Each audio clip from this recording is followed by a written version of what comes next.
Bozy Ennis spoke today on the new partnership with Matchroom and why it made the most sense. A lot of people really thought that Boots Ennis would have went in a different direction. But it seems as if the deal they've been able to work out with Matchroom makes the most sense for Boots Ennis' career. There's a lot to break down. But guys, remember, activity, activity, activity. Let's talk about it. It's your boy Claymore Rain. This is the ATP Combat Media Show. Let's go!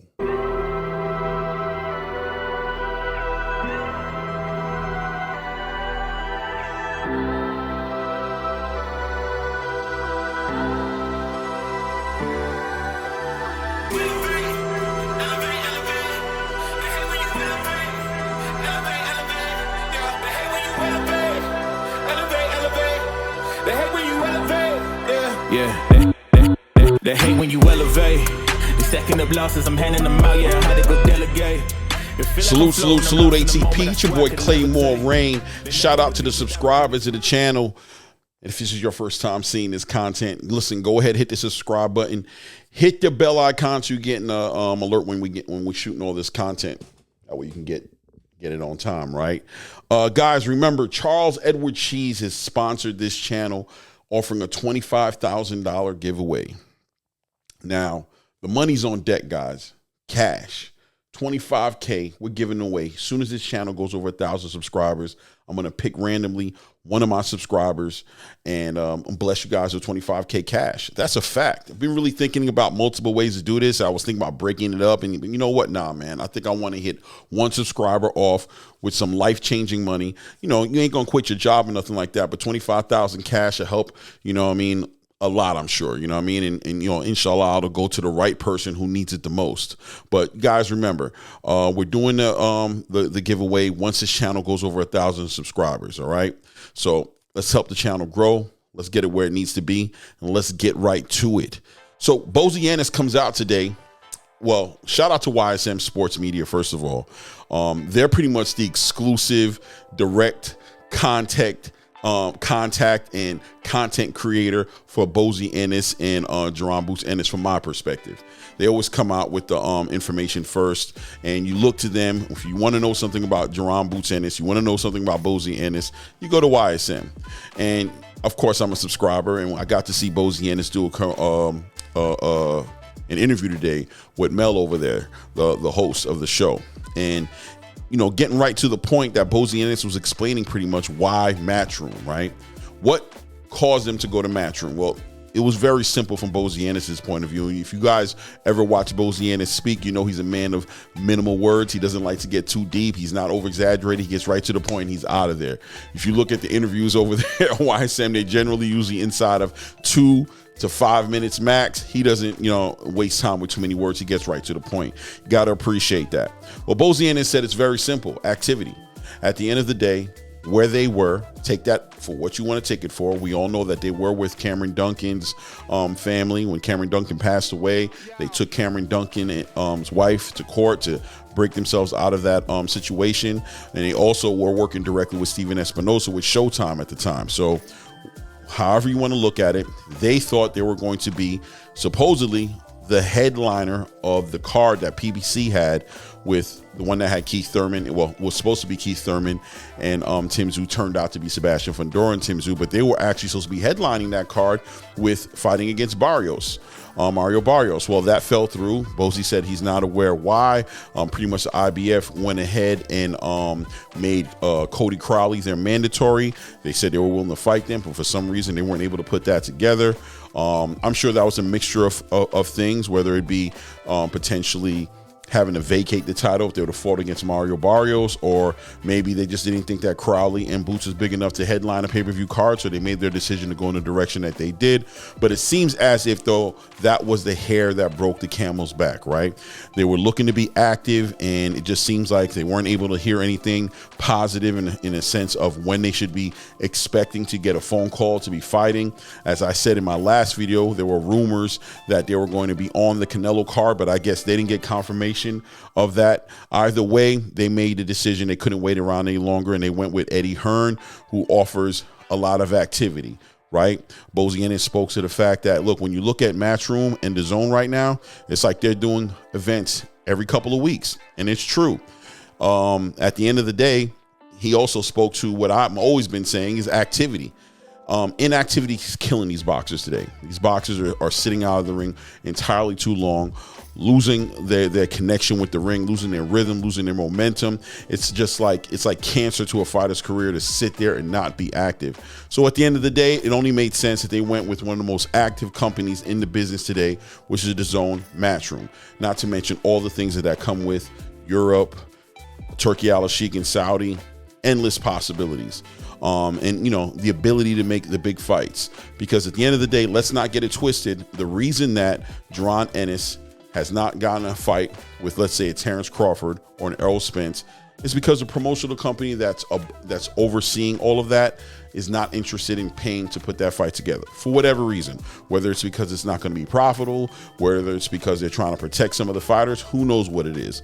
But at the end of the day, where Jaron Boots Ennis is now with Matchroom, he definitely has a company that believes in his talent, and they want to go ahead and do whatever they need to do to make sure that he's happy, that he's active, that the world sees him, and they have plans on turning him into a pay-per-view star, right?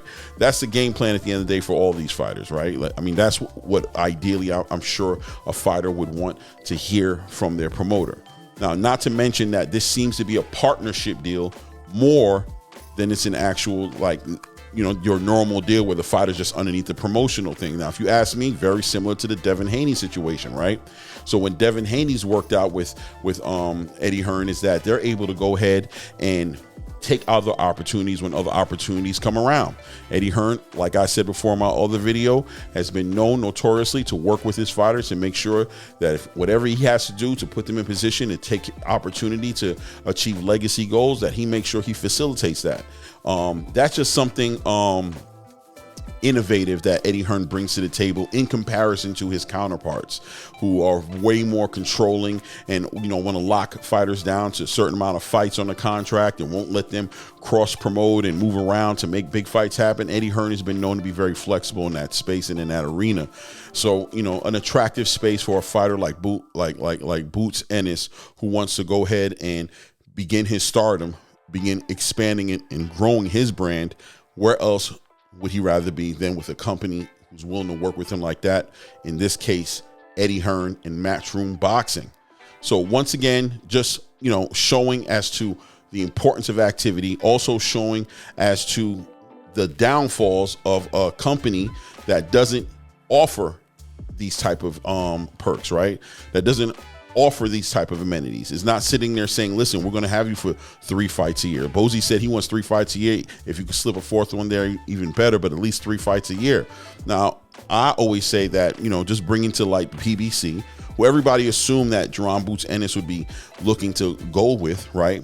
Being that, fights, their reputation, everything like that. Why didn't they go that way? Well, when you have one event, you're past the first quarter of the year, you've had one event, you got another 2 events that are all pay-per-view events. You've got Canelo Alvarez fighting on May 4th. You've got Gervonta Tank Davis and Frank Martin fighting on June 22nd, and you're not hearing about any other events. So, a fighter like Boots Ennis, who's looking to be active and once again not even being offered to be on any of those cards, from their point of view, they're kept in the dark. They can't sit on the sideline waiting for a phone call and not knowing what their future is going to be bringing. The last time Jaron Boots Ennis fought was in July of last year. Heading into this year, going to hopefully have been fighting in Cinco de Mayo, would have had him damn near at a year layover. That's just no bueno and a no-go. But you guys let me know what you think. You know what I mean? Activity over inactivity, right? Is inactivity killing these boxers today right now, killing their careers, getting them rusty, getting them cold where they need to be hot and ready to get into the next fight? Or is this just, are we overshooting it right now? I understand that the PBC is going through growing pains, or they're transitioning into a new business model, and you got to give them time. We all want to be patient with the PBC, but at the end of the day, these fighters who are waiting on the sideline for fights to be put together for them so they can move on with their career, how are they being compensated, and what's this doing to their career? And should they wait on the sideline waiting for PBC to bring it full circle? we all are very grateful for what the PBC has done in the past, and I'm sure the PBC is going to have a great future in a year or coming year or two, that they will get their legs back under them and will be the mega powerhouse that they've always been. But in the meantime, as these fighters are still trying to stay active, especially the young fighters, what are they to do, right? Well, Jerron Boots Ennis answered the question what it is that they should do, and that's move on. How many other fighters may follow the same suit? Who knows? David Benavidez, luckily has something scheduled for to be on the Tank Davis card as a co-headliner. He is fighting at light heavyweight. Like I've also asked before, what fighters, what light heavyweight fighters are under the PBC roster? So if they're not able to secure David Benavidez a title shot with Canelo Alvarez in the super middleweight division, then really why would he go back to fighting in the super middleweight division? Recently David Benavidez said that he'd be interested in fighting, let's say, David Morrell, if the winner of that fight was going to be guaranteed a shot at the undisputed super middleweight championship of the world, or if the sanctioning bodies were to go ahead and force Canelo Alvarez to vacate these belts, then at least an opportunity to become a champion. But at the end of the day, it's about legacy. I know nobody likes to hear that, right? Nobody wants to hear about legacy, but these fighters have ambitious goals for themselves when they came into the sport of who they wanted to be and how they were going to get to greatness. And titles, I bet a lot of money, 7, 8, 9 out of 10 of these fighters always had aspirations of becoming a champion. And if there's no championship in the future or in the horizon, why even bother, right? So David Benavidez could either go back to super middleweight, just fight for everybody's entertainment and never receive an accolade for what he's done except for maybe an interim title, or he can stay in the light heavyweight division and deal with a potential opportunity after this fight, if he wins it, to get a shot at undisputed light heavyweight championship. But you guys know as well as I do that it wouldn't be the PBC facilitating that fight, being that both those fighters are pretty much fighting under Turki Al-Sheikh. And if you want to be real specific about it, Dmitry Bivol is under Matchroom, right? And Artur Beterbiev is under Top Rank. So those fights can be made without the PBC. So what can the PBC offer David Benavidez if they're not able to facilitate him an opportunity to become champion? So from what I understand, from what Eddie Hearn is saying, he has his eyes on about, he said, 4 to 5 top pound for pound fighters out of the top 10 pound for pound fighters that he's been speaking to. I can use my imagination to guess. I'm sure Shakur Stevenson may be one of them, being that he's getting ready to fight his last fight with Top Rank. There's rumors of, clearly, I've heard even rumors of Errol Spence potentially being in conversations. Obviously Terrence Crawford is a potential candidate to be over there. We could go ahead and speculate on what could be happening, but it's not as far-fetched as people might want to think it is when you look at the circumstances. And what are the circumstances? Activity. Where is the PBC's card for the rest of the year? Where are their fights at? They're all pay-per-views. What happened to the free fights? It's always going to be reasonable questions. I'm sure there'll be answers that come up as the weeks go by. We'll see answers, but until they do, and until these fighters get some concrete lockdown information as to what their future is with the company that they're with, what are they going to do until then?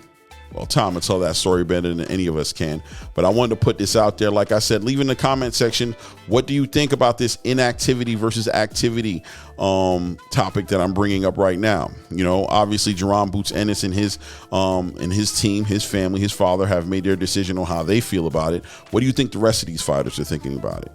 All right. So at this point, it's your boy Claymore Rain. Remember, guys, subscribe. Remember, like I said, 25K giveaway courtesy of Charles Edward Cheese. Let's grow the channel. And hit your bell icons for all your alerts when this content is dropping. But at this point, it's your boy Rain. We out.